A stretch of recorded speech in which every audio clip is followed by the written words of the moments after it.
Hello, world and city of Athens specifically, because y'all know I'm always talking to y'all.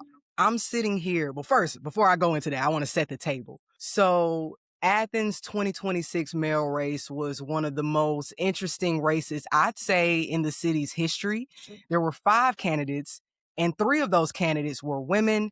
I am sitting here with the woman who made the most noise at the polls and the woman that I voted for, Dr. LaKeisha Gantt. How are you doing this morning? I am good. And first, thank you for your support. And thank you for the opportunity to just talk a little bit more and for the work that you're doing, elevating the voices and creating space for politics in Athens. Yeah, I'm honestly just trying to do what I can. I'm a yapper online. People know me for that. So I just want to keep the conversation going because I think those conversations, although they're not action yet, they lead to action. So that's what I'm hoping to That's cultivate right. here. That's right. I also want this to be very conversational. Like, I know we're going to talk about politics, but I want to set uh I guess the vibe. So if we weren't doing this virtually and we were just kicking it and I wanted to chop it up with you about the campaign, where would you take me? Oh, wow. When you asked me that, there was like a memory that just came to mind. And it was when we were canvassing on the east side, right off of Spring Valley Road. And I remember it was morning and people were sitting on the porch, which is really what I'm used to, is where all the good conversations happen. And we were beginning to canvass the neighborhood, but we saw some people sitting out and had just a wonderful conversation and moment of connectivity um, with the people that were out on the porch, really just talking about how they felt unheard. They showed me like holes in the road, sort of like potholes in the road. And I mean, just immediately started to engage around like politics and like, although the word politics wasn't used, issues that have implications for politics came up. Like, why can't we get our streets fixed? And why can't we get the bus, the bus stations or the bus stops over here? Why can't, they be well lit? And so what that told me is that it reaffirmed the work that I had been doing for probably for a good bit of my life, but it also just reaffirmed like it's just validated the urgency that people in our communities they have something to say. And even if they don't show up at meetings, if they, sometimes even if they are unable to show up at the polls for a variety of different reasons, that we still have to listen. Right. So take me back. What kind of kid were you in high school? What lunch table were you sitting at? Oh gosh, that is hard because I remember a lot of things about high school, but yeah, but some of them, like over the past several years, I've forgotten. But I think I was a person who was connected with my neighborhood in a way that, and just my peers and families, friends. And then also, there were friends that I had and experiences that I had that allowed me to see just a little bit outside of the world that I was used to. And so it was I think it was quite the experience because I don't know that, I cheered. Um, and that was a great experience. You're a cheerleader. I was a cheerleader, Wow.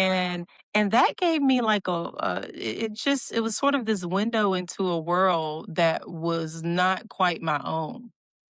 But the relationships formed were great.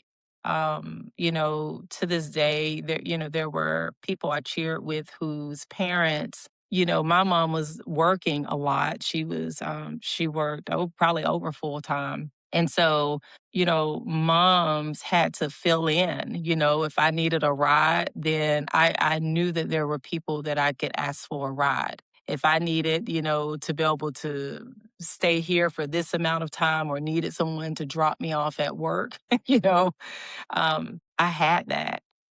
And it was sort of this, to me, in many ways, my high school experience told me like what the world could be, right? If we could create a community in which everyone can thrive and families are not having to work, 10, 15 hours a day and pull doubles, what things could be like if these worlds could really like listen to each other and listen to the needs of everyone in our community. So high school to me, it was fun. I don't know that I ever really fit in. I will say Oh. that although I navigated these particular worlds and I think had great relationships, but I go back to middle school because I always think middle school is a telltale of like everything. It's a critical time, and I don't, I didn't quite fit in, with the popular people or with the people that had the newest shoes or the people whose parents had money or whose parents were teachers or um but there was always something that anchored me just in my own life, and so that was enough to to sort of create this resolve and acceptance in who I was. That's really interesting. And listening to you speak, it takes me back to the first time I ever heard you speak. It was an interview you did with Mocha from Athens Anti-Discrimination Movement. Yes. And I'm going to be honest, the first thing that I thought about when I heard you speak, I was like, she might be too smart. I Really? think that I have this bold statement theory or whatever you want to call it, that I think that politics is anti-intellectual at this point. Mhm. And so I'm interested with you having this experience in high school where you were a cheerleader and you never really felt like you fit in. How do you feel like education shaped your political view? It's sort of this strange, I have this strange relationship, and I understand it's like complex with education because I tell people the main thing that my mama told me when in high school was that you will finish high school. So that was never a question.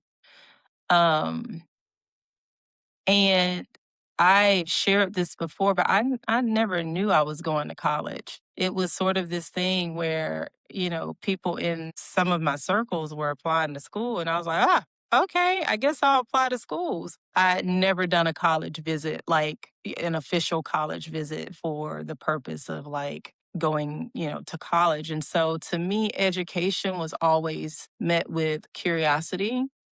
Um, when I went to college, I felt very out of place, and actually experienced a lot of homesickness, like the first year, probably 2, because it was so foreign.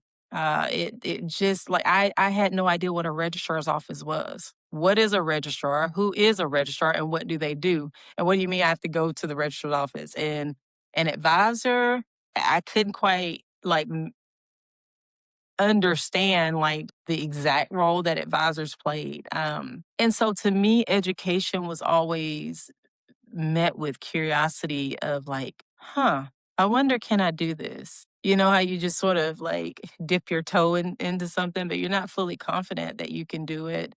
Um, and that was the case with my master's, and even when I pursued my PhD. But those experiences, they actually, like, clarified, even if I didn't know they were clarifying, this for me, that there's a world outside of education that education just does not capture. Mm.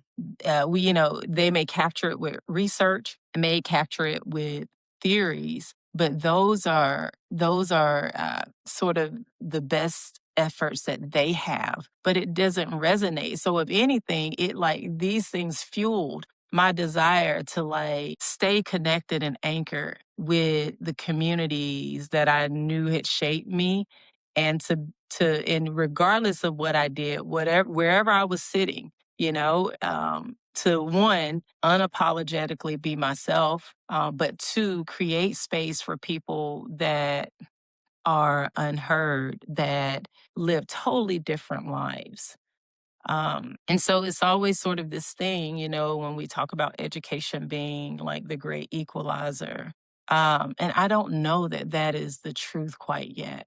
I used to believe that, but the more that I experience, in the rooms that I'm in, I don't know. I mean, it's great, and you would never hear me say don't, pursue education, but also you really have to have a very clear commitment to yourself and to the realities of the world around you when you do. One of the things that you said in that is that you met like education with curiosity. And I was reading, I can't tell you the person that was doing the study, but they were saying that people's brains react to new information like a threat. So they're treating new information like a threat. And one thing that I appreciated about your campaign is that you were willing to challenge how people think about things. So I'm not sure if that's a study or anything that you're aware of, but I want to throw that out to you. I'm going to try to find it out. I may like send it to you later on.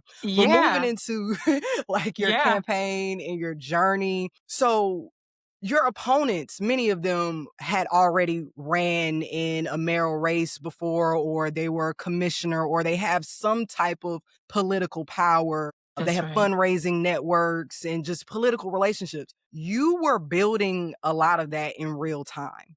And when we look at the Yeah. numbers, I just want to look at the numbers because I'm a numbers person.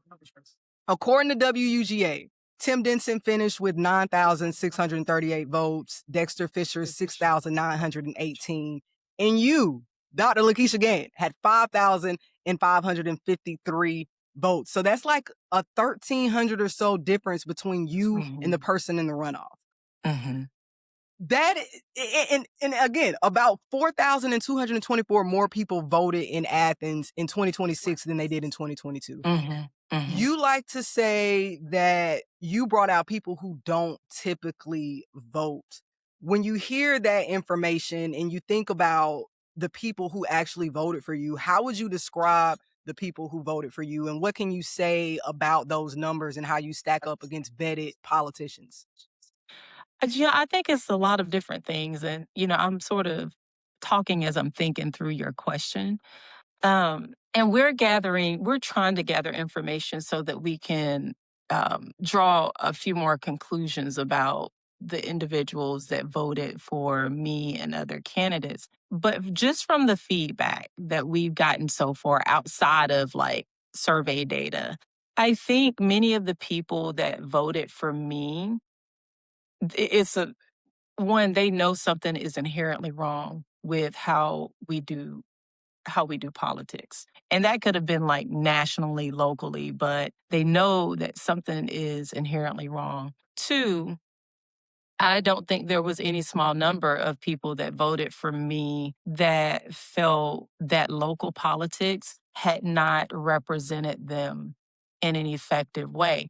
And not even from the standpoint of like doing everything that they wanted to have done, but like listening and being able to truly like connect. And then I think that there were individuals that voted for me that, sometimes you have sort of some single issue, or just a few issues that resonate with people. So I do think that that was there as well. I think that there were some who have very strong views about just the role that our criminal justice system has played in the lives of just people in Athens. Um, and they there were also ones that felt like, I really need someone who is going to be bold. So their issue was more so like the issues that I represent. But then I also think that there were some who appreciate governance, being able to govern a team even when our views differ. And so it's sort of a strange thing that I'm trying to, that we're trying to put together as far as like who voted. But I am certain that there were individuals out there who have looked at Athens and they've looked at the politics and they've looked at the issues across the past several decades, and they were like, yeah, no, we need someone who can, who understands what's happening at a more nuanced level, but that's not afraid to identify what those things are and that knows how to do that in a way that is, compatible with our governance structure. When I think about running a campaign, everything seems so daunting to me. Like, it seems like a very tall task. I mean, you're dealing with public scrutiny, you're dealing with the debate type forum to get off your messages in like 2 minutes to 45 Yeah. seconds. What was the hardest part about running a campaign? I think the hardest part is it really is psychological. Because remember how I shared with you that there were many times that I sort of approach education with curiosity. Like, okay, well, can I do this? Um, and so I think that there's this psychological piece to running a campaign that the candidate, or I can't speak for other candidates. For me, I had to ask myself the question, can I do this? And like, who am I to run for mayor? And is this the space that I really belong in? And I remember reading something where someone said that, just and I'm guessing just, or maybe they were convinced, like, we're talking about a person who's only going to get 200 votes or no more than 200 votes. Wow. And on the one hand, I was like, oh gosh, how dare they? But then on the other hand, deep down inside, I was like, maybe I will only get 200 votes. Like, is this something I can do? Can I really run a successful campaign? Will our message resonate with our community? And so to me, the hardest part is psychological. It is even when I felt doubt and even when there was a good bit of anxiety with regards to how things would turn out, continuing to move forward. And so to me, that was the hardest part. Also, the hardest part is also realizing the limitations that you have. We had a great team, but we had a team of people that all worked, most of them full-time jobs. We Yeah. had volunteers, we had people, like, it truly was a grassroots campaign made up of many volunteers, people like, offering their services. And working with limited funds. And not just funds, but also capacity. And in my Mhm. heart, I wanted to knock on every single door. I wanted to knock on every door in Athens. But I also had to realize that was not possible. And it wasn't even necessarily, yeah, it was, to secure the vote, but it's like, no, I really wanna, this is a time for me to reconnect with people in ways that maybe I had not, or maybe I had, there were people even in when I was doing board work that maybe I had not heard from. So, there are a lot of challenges. I will say also, one of the things that people forget when these campaigns get so like contentious is that, we're human. So every candidate, there's this humanity to us. Um, and yes, we can do hard things and we enter spaces knowing that there will be critique. But I think sometimes people think that because you're a politician, that's a place to dump all of your brokenness in a way that is sometimes just, inexcusable. And so, that piece and figuring out, like, how do I reply? How do I reply in a way that's genuine? you know, but Yeah. how do I react to this in a way also that that is diplomatic? Yeah, that sounds like a lot. Did you ever encounter moments where you saw things that you had to refrain from responding to altogether? Was it challenging not to respond to certain things? Yes. Yes, but I had a really good. I think. Now my team, they would be like, "Harken," but they were really. They did a great job balancing that. So if it was something that I'm like, "Oh, I can't believe this," they did a really good job at, being upset with me, and sometimes that's all you need. You don't even need to say anything. You're just like, "Yeah, that was wrong."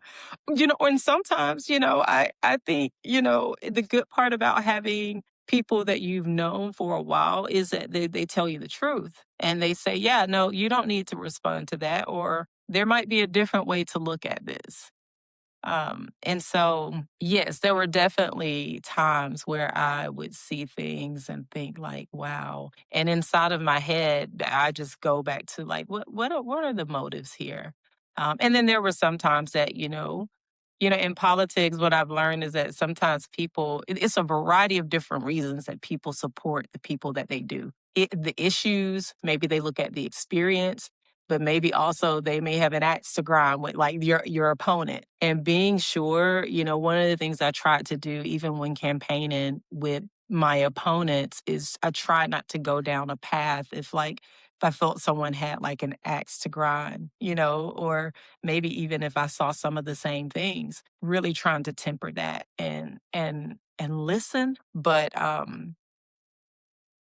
not go so far down a path where people would that we're just sort of having a conversation hashing it out about another opponent.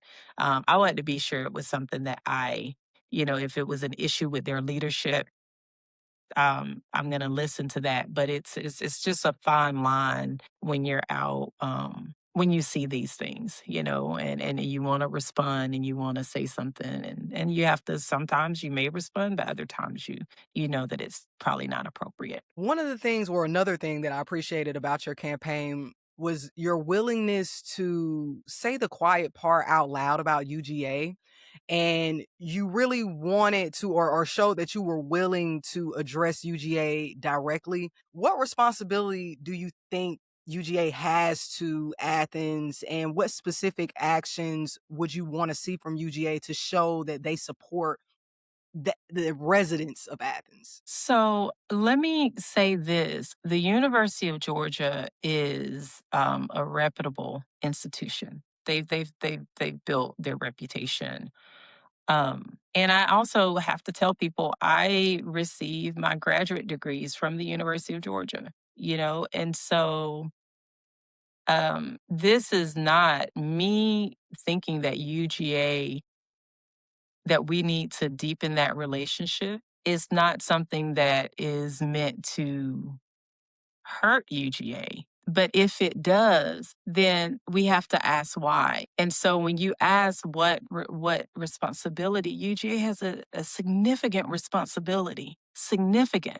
We have historically we have seen the impact of the University of Georgia's presence in very tangible ways. So even when we talk about things like Town, when they work with the ACC government to displace families, but that's not the only example. When the remains of families and ancestors were found, those are like things that make it to the public, but I'd argue that you cannot be an institution, a reputable institution in a place like Athens, where poverty is high, where we have a housing issue, and where we have communities that are suffering and we have homelessness. At some point, we have to have real conversations about how the University of Georgia can help us solve this. And solve, but how they can help us progress and work towards solutions for things like housing, even if it's starting with, the University of Georgia is the largest employer in Athens. And so I don't know, maybe it's starting with Athens residents who work at the University of Georgia, being able to, provide some type of relief through financial support, being able to provide money for those individuals who are wanting to, purchase a home. Or it could just be in the form of tax relief. But I don't think that we don't have an equal relationship. We don't have a mutually beneficial relationship. And the quicker we can understand that, the quicker we can humble ourselves and understand that, yes, great work has been done, but there's so much more to do. Then I think the quicker we can move towards some real solutions. And I really am concerned because I know that, some people were like, how dare you? And then others were like, well, yeah, we have relationships with University of Georgia. And I know that, there was at least one campaign that talked about these relationships. But in my mind, when I have a healthy enough relationship with someone, I'm going to ask the hard things. And I'm not going to wait. I'm not going to wait until there's a campaign. I'm going to already, like, the moment I have indicators that, okay, we can stand a little tension in this relationship, I'm going to ask. And so these are things that we have not asked the university to do. We have not asked them to be better partners. We have not asked them to help us shift this relationship to a more symbiotic, a more equal relationship. I just think about, I'm also an Athenian, grew up here, graduated from Clark Central. I think about my experience as a student, and there were moments where UGA was involved, but I can't say that they had this presence that made me eager to want to graduate high school and then go to the University of Georgia. So when I hear you talk, I definitely think all of the things that you said, like financially, they should definitely be doing. But just the I don't even think they're doing enough of the bare minimum, and Mhm. that is funneling kids from Athens, Clark County Exactly. into UGA. Exactly. I don't even know now. I could be wrong here, but like, what are our serious recruitment efforts? And I mean, these are efforts that need to start in elementary and middle school for Right. those students that eventually choose college. But I don't know that we are. It's almost like we're sort of looked at as like sort of like a secondary, like, yeah, they happen to be here. We have thriving high schools that have challenges, but we have elementary schools, we have all of these things. And I'm going to go out on a limb here. There is no reason that we have a college of education, we have a school of social work, we have the counseling programs that we have the psychology clinic, we have all of these different resources.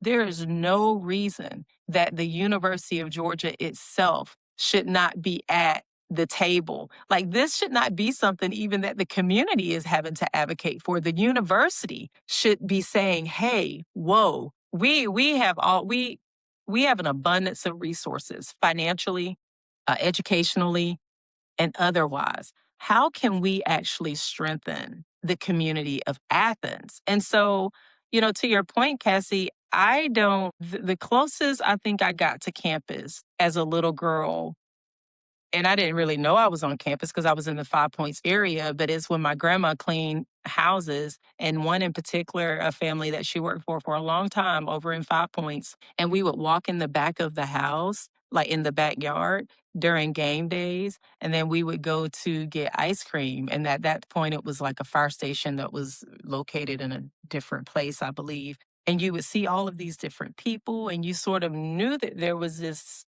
school that had a football team. And that's it. Like, I don't, that truly is my memory of the University of Georgia. Like, I didn't even think that it was even a possibility. And not just that, Cassie, but even my children, they know that the University of Georgia is there, but there was something about the University of Georgia that did not like communicate that you belong here. That you brought up your children, because you're an active mother, like you have kids still growing up, and then you ran for office. What do you think your children got from the campaign, or did they talk to you about campaigning at all? Mhm. They did.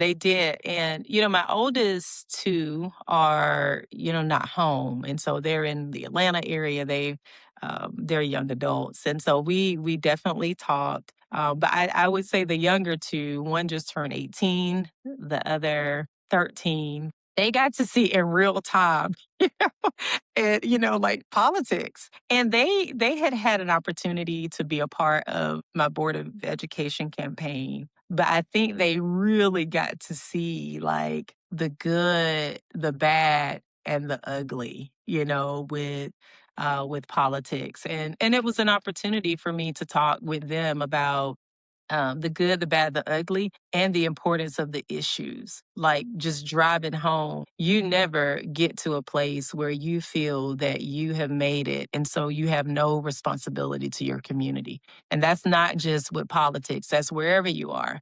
If you're on a job, always look for who's not there. Always try to listen and be able to determine what am I not hearing, who's not represented here. But we have an obligation to make the communities that we are a part of better. And so yeah, they got to see in real time, um uh, what is needed in Athens, the great things about Athens, but also the broken parts. We talk about being from Athens, and as I was browsing the internet streets and just talking to people out, being from Athens isn't as important to every single voter. And I've also seen some of the feedback where people felt like it was excluding some people to emphasize that you were from Athens. I think you might have been the only candidate. This could be wrong, but I think you might have been the only candidate who was actually from Athens. I'm not sure. I'm not completely sure, but I think for the most part,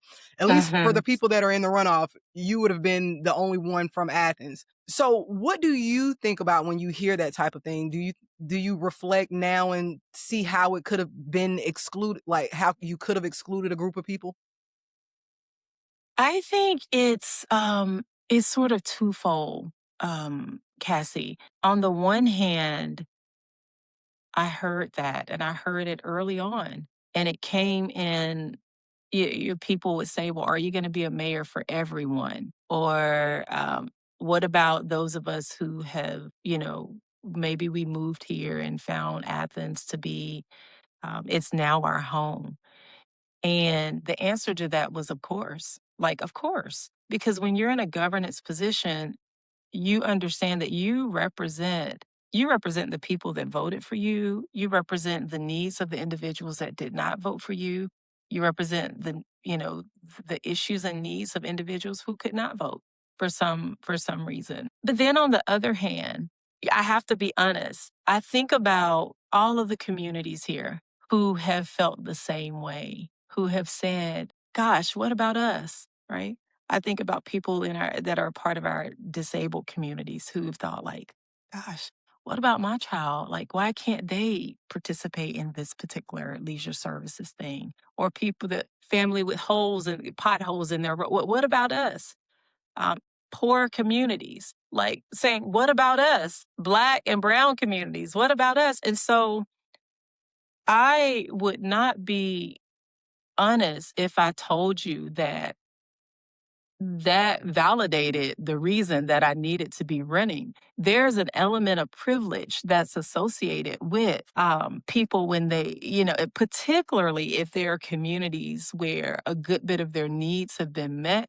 For them to say, I remember sitting across from a person, I think a white male, and who was involved in some way in the political conversation. And that was one of the things that was one of the first questions. And actually, it was a recommendation that I think you really need to um, talk more about everyone. And I thought to myself, wow, imagine where we would be if people were talking about everyone, right? And so, on the one hand, I hear it and I trust that my governance has always been one that is just fueled by listening, by validating the experiences. But I also understand that we live in a society that highlights the voices and the realities of people with privilege and power, and that just was not going to be my story. And I believe that we can govern,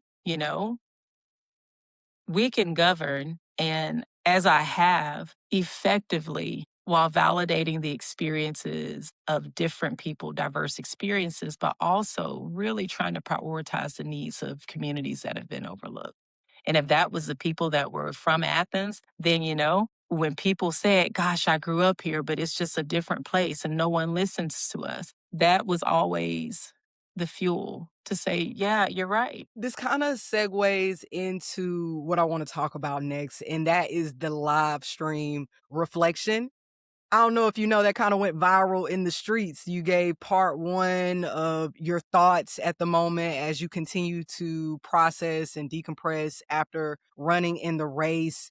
And I felt that you said, again, a lot of the quiet things out loud. And you said things that, even as the yapper that I am, I feel uncomfortable talking about in a public space, especially on the internet, because I feel like the internet is mixed company, Yeah, And yeah, yeah. you're talking about race, like you talked about the Black clergy, you talked about Black Mhm, classism, you also mhm. spoke to allyship. And I want to know, why do you feel it's necessary for us to have these kind of conversations publicly? Part of the reason, Cassie, is because so if people like just over the past probably 10 years, 8 to 10 years, these have been things that I've talked about publicly in some way, shape, or form, even outside of the campaign. And maybe different terms were used.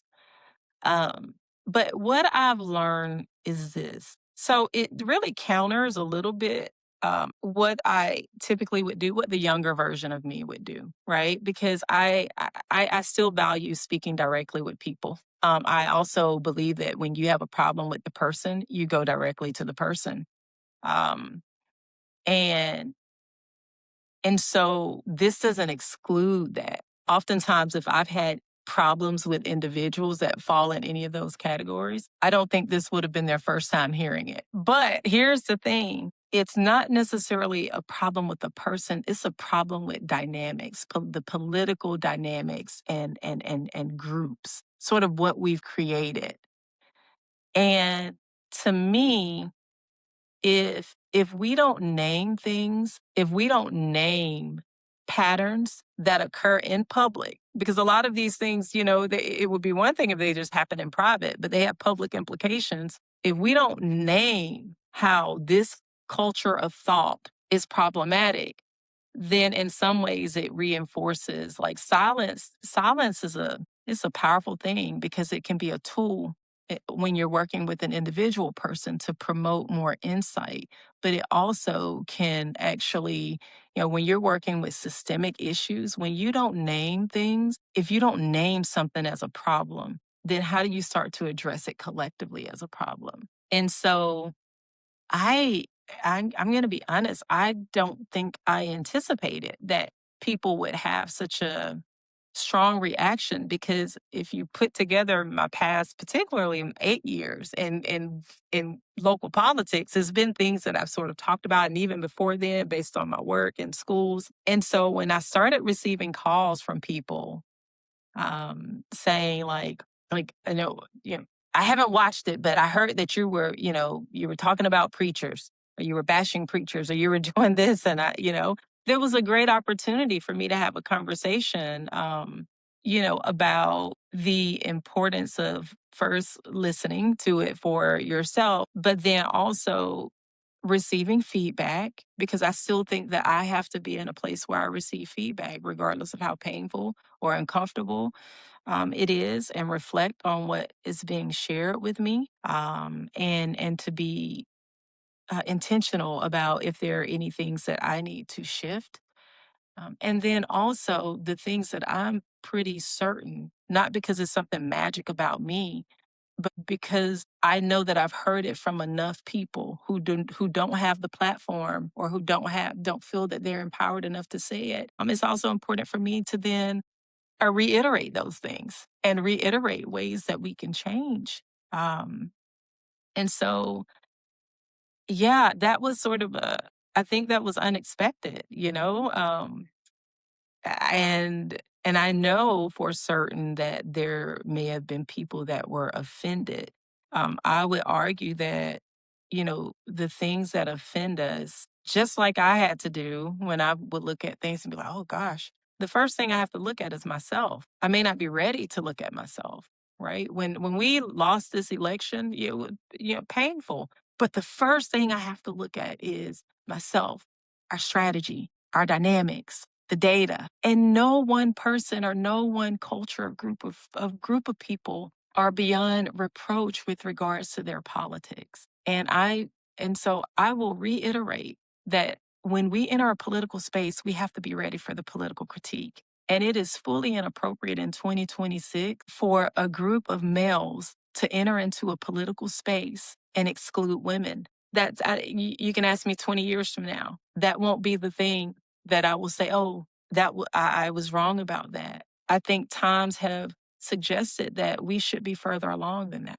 When we're talking about race and sexism, it's such a complex topic. I look at the demographics in Athens. It's a majority white town. I think African Americans make up maybe 26% of the population. We look at our commissioners, there's 10 commissioners, 5 of them are currently African American. And then we have this mayoral race with 5 candidates, 3 women. 2 of them are African American. One of them is Latin American. And then we have a African American man.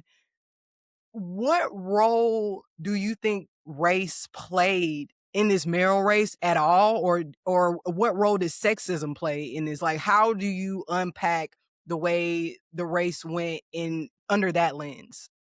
So I don't think we can discount sexism, right? We see this on a national level, we see it at a state level, and the way someone described it to me recently, they were like, at first I was like, oh, okay, well, when Stacey Abrams ran, it was like, maybe she didn't connect with people. And then she ran again.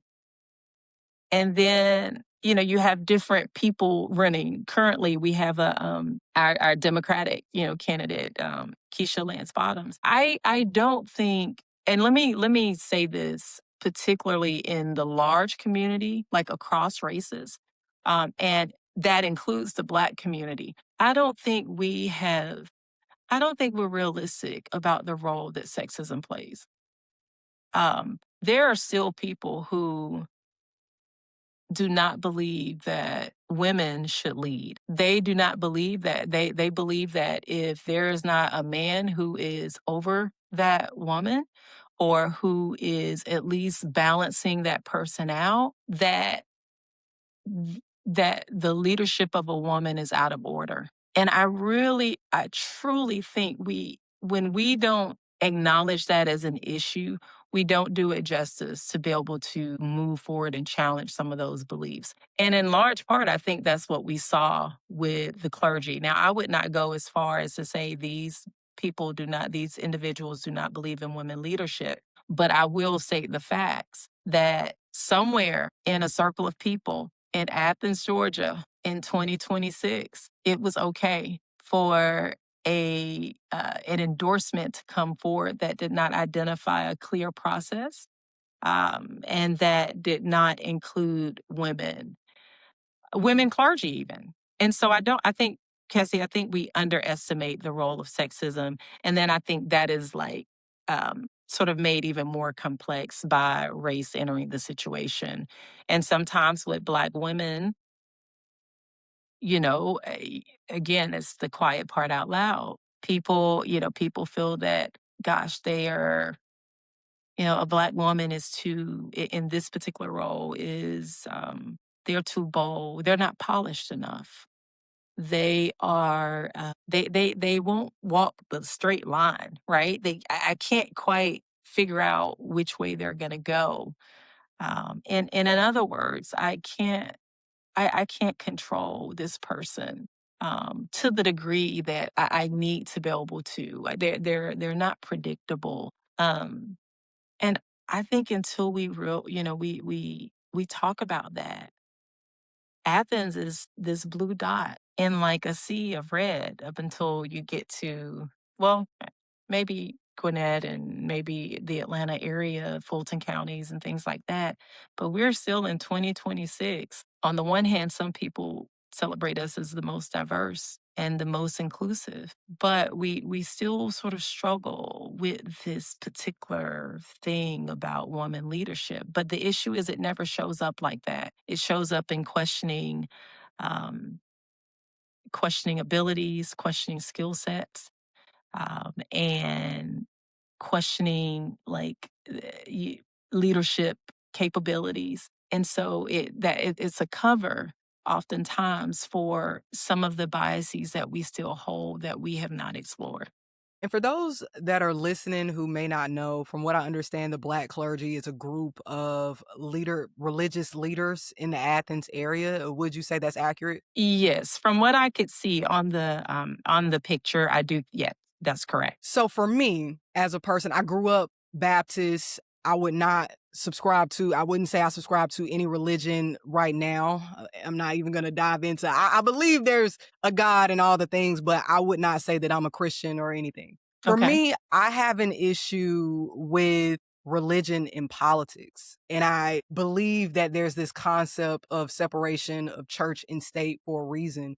What are your thoughts about how religion plays into our politics? So I think we have seen one, I think there is historical context, particularly in the Black community, during the decades and decades ago when we were, fighting for equal rights and things like that. Oftentimes, churches, especially Black churches, they were, to me, instrumental in being able to create the space for that work to be done. Um, and so that's not a small thing. And oftentimes churches were the places that actually served the needs, right? When communities were left out, when they were quite legally discriminated against, and all of these different so all of these different ways in which communities, Black people were left out, I think churches help serve a role and humanize that struggle in a way that was needed. I think we have grown to a place, unfortunately, where many churches they're no longer involved in the work of justice. And I get it because some people will argue that, well, that's not their mission anyway. And so maybe it's about managing my own expectations, but I just look at history and look at the ways not just of the role of the Black church in the Black community with helping, not just being a respite, but instrumental. But I also look at the role of white churches and how, we have local white churches that were instrumental in the growth of the KKK, right? So at some point, the churches were going to be involved in some way. And, but we've grown to the point where it's this fascinating thing, the Black church. And I have to qualify this because maybe someone will call and say, not my church. I'm not talking about all churches. I'm just talking about the Black church and the historical Black church. The current Black church has left the work of justice. They have fully detached themselves from that work. On the one hand, people may think, well, yeah, that's great because you shouldn't be involved in politics in the first place. But the only issue is that's not the case with white Christian nationalism. They've continued the work of injustice. They have fully integrated themselves in a politics from the past, and they have figured out truly how to make one and the same, right? How to use religion to actually fuel political decisions. And so in my mind, it's like, well, yeah, we can sort of take a hands-off approach, which I respect, while we look at individuals over here and groups and many extreme, sort of perspectives and philosophies take root and thrive in churches. In my mind, I think, well, even if I don't lead the charge as a church, how do I still do the work of justice? Maybe I don't want to be, but how do I still address housing? How do I still address the disparities with the criminal justice system? Maybe it's through service. You may not be the front end of, like the first picture that people see. And so in my mind, it's sort of this complex and difficult decision to make. But it also means that when we make the decision, it needs to be well thought out. And I do not think that the decision of the clergy was well thought out. I think it was short-sighted, and I just look at my time in community service and more local politics, and I think, gosh, there are so many things that we could have used your perspective on, even if you were not going to be even if you were going to do the background work. So, Cassie, I know that that doesn't answer your question. I'm on the fence about the role of the church. I don't know that we should lead the way, but I certainly don't know that with the times that we have now and with what we see with white Christian nationalism, I don't know that we can just sort of sit on the sidelines without at least trying to remedy some of the issues that continue to come out of these movements. When I think about my own feelings and listening to you talk, I think where my issue lies is in what is the priority of the church. And when I'm talking about church, I'm thinking from the lens of the Black church, and I'm thinking about all of the moments where I did not see the Black church step up. I think about my own experiences in the Black church as a queer woman, Mhm. as a, Mhm. a person that just does not fit the box of what a church goer should look like. And I never have. Like, it's always been like some type of nitpicking thing I felt like I received in the church. And just when I think about that, I think that's the issue that I really come back to is like where does the church, like, I can see them being involved in things, but at the same time, what you choose to be involved in is what the red flag turns out. So you brought up like the white nationalists and white churches in being involved in the KKK. And it also makes me think about how there have been white churches, specifically in Athens, that have been helpful to the community. Absolutely. So it brings me to the conversation that you brought up in the live stream about allyship. What does an ally look like to you? To me, allyship, that's gosh, that's a big question, Cassie. And it's dear to my heart. It's one of the projects I've been working on probably for, I don't know, maybe 7 years. When I started to get a just sort of like an idea. You know how you just sort of get like this feeling like We're missing something." I think allyship looks like support in tangible ways. So financial, social, with social issues, material, any other sort of needs that communities have.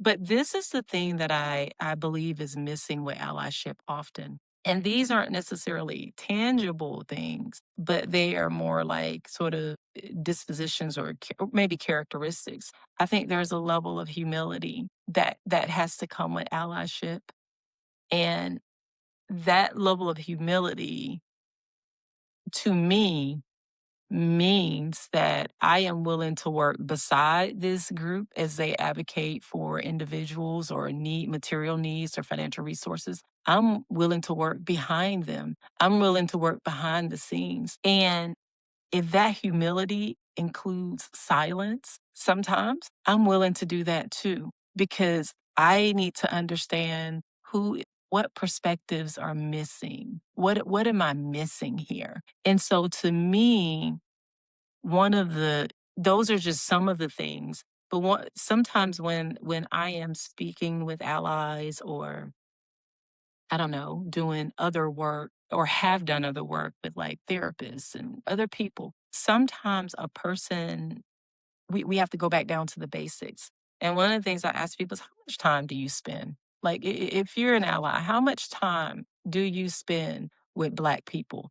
I'm not talking about the Black person who is your best friend. I am not talking about when you are giving something. I'm just saying in your day to day, like what you choose to do, where you choose to shop, where you choose to um, engage in like the arts, where the concerts, the music that you choose, what percentage of that, where your kids spend their time. And to me, that can be a telltale sign. Not that this person is bad, that, oh, I can't trust this person.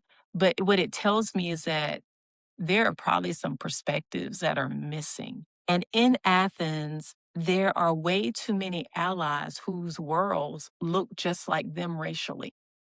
Mm.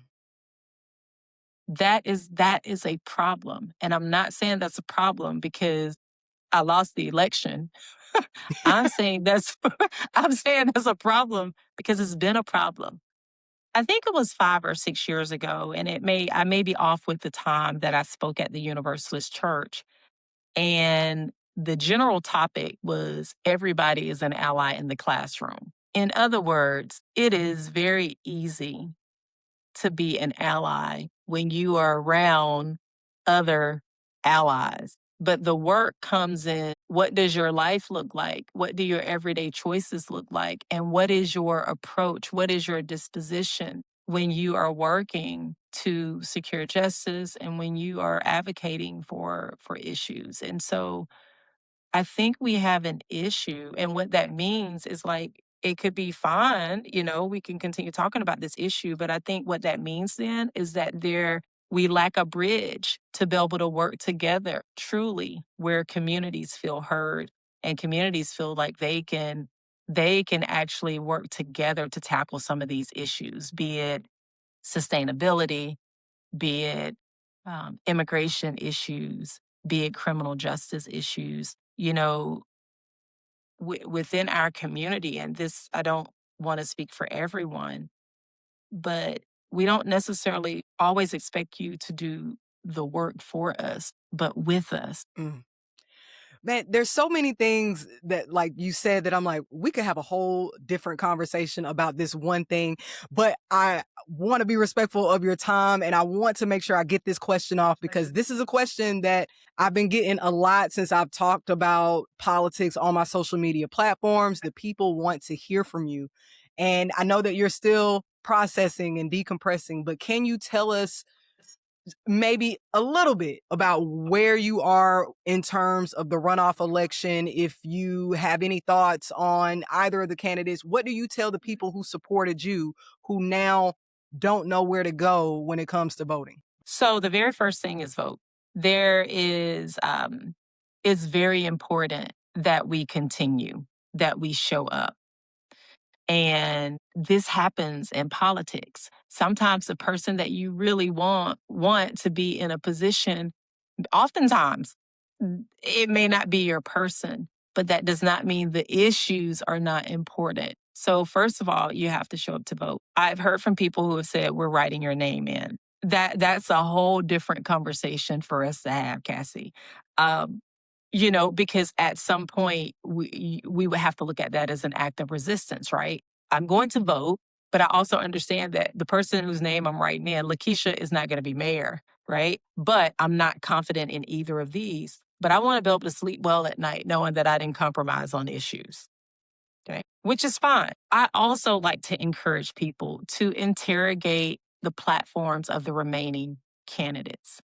And I was looking at something and it really stuck out to me. And it said, whoever you feel you're going to have to organize the least against, that might be a start. Like you come out the gate like battling. So it's important that as voters look at the remaining candidates, like who do they think will listen? Who do they think will have enough humility to say, we may not agree, but I'm going to listen. I will tell you that, and again, this is probably, this may be a bit of a biased approach. I'm willing to accept that a campaign that doubles down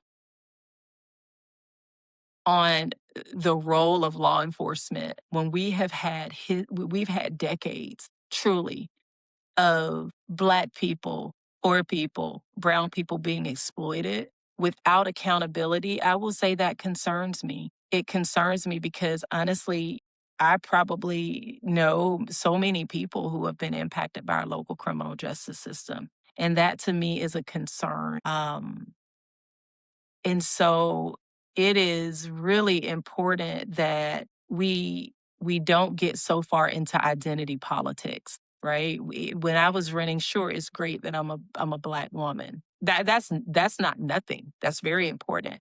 But I also want you to look at what I'm asking. I want you to look at my campaign and what it is we think should be important. And then on the other hand, it's important that, one of the things that I mentioned during my campaign is that I do not believe that we need to lead with increased student housing. Now, sure, there are some areas of increasing density that we may look at, but I think it needs to be more informed. I don't think that looking at things just specifically from a formulaic perspective, like you add more housing, you decrease. I think the in between tells the story. In between that time, many families are pushed out. Um, and it takes a long time for that market to be saturated, and the people that are going to be impacted are probably the people that are suffering now. And so I do think there's a role. And so, quite frankly, Cassie, I think that people need to make the decision. And so, one of the things I've been working on, they need to make the decision with some asks, right? If you want my vote, right? If I'm not one of these people who is going to write LaKeisha's name in, and that's neither here nor there, but I do want to vote and I want people to vote, then you need to see who will ask UGA the tough questions, who will say, hey, we gotta, yes, law enforcement is a part of Athens, but we have to acknowledge the harm that has happened, that continues to happen with law enforcement, and not defer to the public safety committee that we have made basically sort of a committee on paper with no power. We got to ask them to do hard things.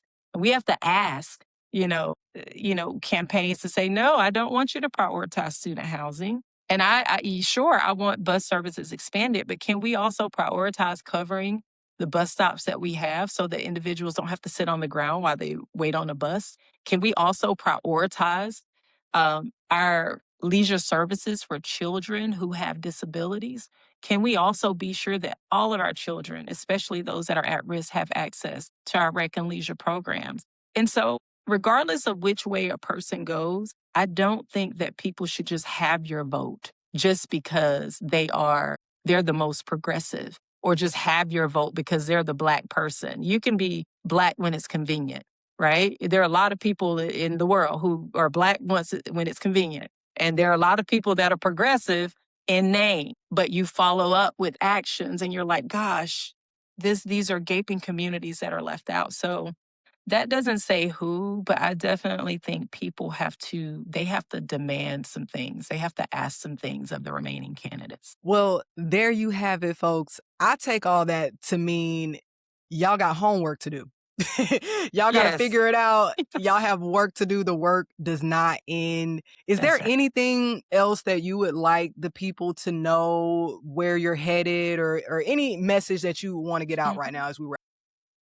Yeah, so we are slowly like debriefing, looking at, just all of the information with the campaign again, like sort of like evaluation, of like the things that we did great, the things that we needed to do differently. We are slowly transitioning our platforms over to spaces where we can continue advocating for the needs of the community. Because regardless of who's mayor, we have to do that work collectively, and it's important that the same people are not doing that work. And so I would ask them to be on the lookout. We're slowly shifting our page. We are also creating a group of individuals through social media, and want to be sure that we are giving as much information, not just about the platform items that we highlighted, but the needs of the community. So be on the lookout for that. Ultimately, we would like to continue our newsletter. Um, and so I just want the people, those individuals who had not been involved, who said, I'm gonna give this a try. I'm gonna see. I want them to continue to be engaged and to know that there's a space and there are people that will fight with them. And so be on the lookout for that. And then really just a thank you, Cassie. Thank you for creating the space. I understand that just even the more I learn, you have a large platform. And I I think is wonderful, and I'm grateful that you are creating space through your large platform for like political issues. For people that they may not show up at the meetings, they may not be a part of the groups, you know, perhaps they may, but I think there's such a need for the work that you're doing. Thank you. I appreciate that. I'm honored to have you on the show. Hopefully, we can continue this conversation at another time when you're spearheading another initiative. I'm going to look out for it. But everyone, thank you so much for listening. Drop your thoughts in the comments and let's talk politics.